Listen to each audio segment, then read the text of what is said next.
All right. First and foremost, I'd like to thank all of you for the opportunity to speak here today. I'm a big fan of public speaking, and it's really cool for me to have a place where I can come do something like this. For my icebreaker speech, I'm going to tell you about a story from my life that I think holds some value that's applicable to all our lives here, regardless of what class you're in. When I was 16 years old, I got my first job working as a lifeguard for my grandparents' beach. And that was the most fun job I've ever had in my life. I mean, if any of you have worked in any similar field, you get paid to sit on a beach for 7 hours a day. All I had to do was yell at random strangers. I peed my pants in knee-deep water next to other families. Probably more information than you needed. I digress. If you haven't put a 45-year-old man in timeout, you're missing out on one of the most fun experiences of a teenage life, and a facial expression you'll never forget. Every now and again, a little kid would go out too far on his boogie board, and you got to run out, swimming back, and everybody claps. They got their phones out taking videos, and it inflates your ego. You're a big hero for 15 minutes or so. It was fun. It inflates your ego a lot. But one day, I was riding my bike back from my lunch break, and I heard the emergency whistle sound off to the beach to my left. So I whipped my bike and I ran down, and an elderly gentleman, or middle-aged rather, had a heart attack in the water and had aspirated a dangerous amount of seawater. I ran down with the other lifeguards and helped pull him out, and he was not in so good shape. About halfway up the beach, he stopped moving. We were all trained in what to do in that scenario, so we acted accordingly. We did what we were supposed to do by the book, but nothing happened.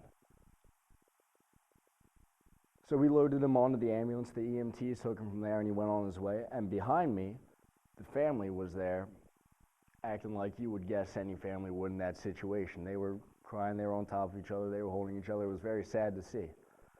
One of my partners and I ran over to him and told him, hey, there's nothing we can do. Nothing we're doing is working. He's on his way to the hospital right now. You should probably go. There's a cop car that can take one of you. You can go ahead.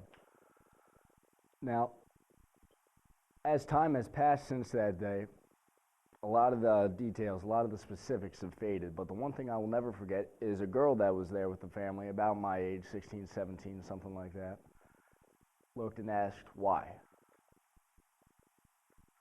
It's a valid question. Why didn't we save him? Why didn't we do our job? That's what we were paid to do. Why didn't it work? I went home that night and I asked myself that question over and over and over, and I was one of those kids that was just consumed in self-pity. Oh, boo-hoo, why didn't I do this? Why didn't I do that? And for the next 2 years of my life, I would ask myself that question for at least 2 minutes a day, here and there. I'd be sitting in class, sitting at home, watching TV. They would pop back up and I ask myself, why?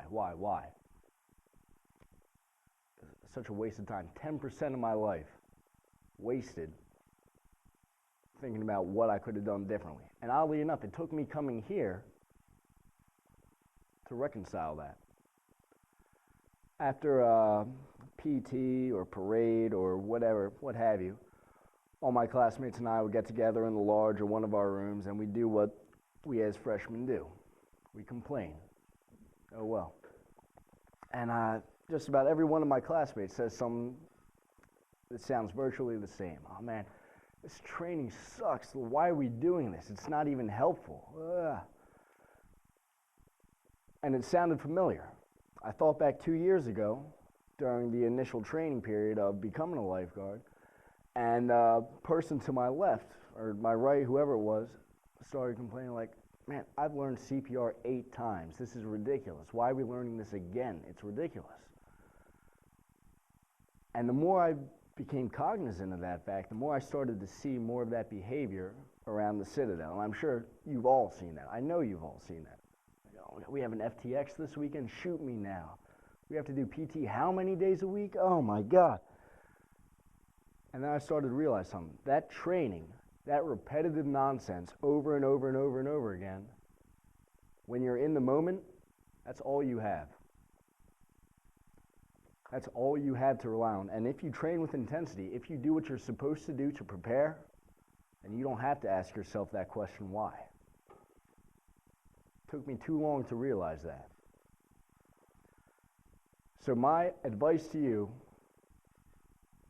no matter what year you're in, is please take your training seriously and train with intensity. Because looking back, if I had been able to answer that question, why, I don't think I would have been able to live with myself.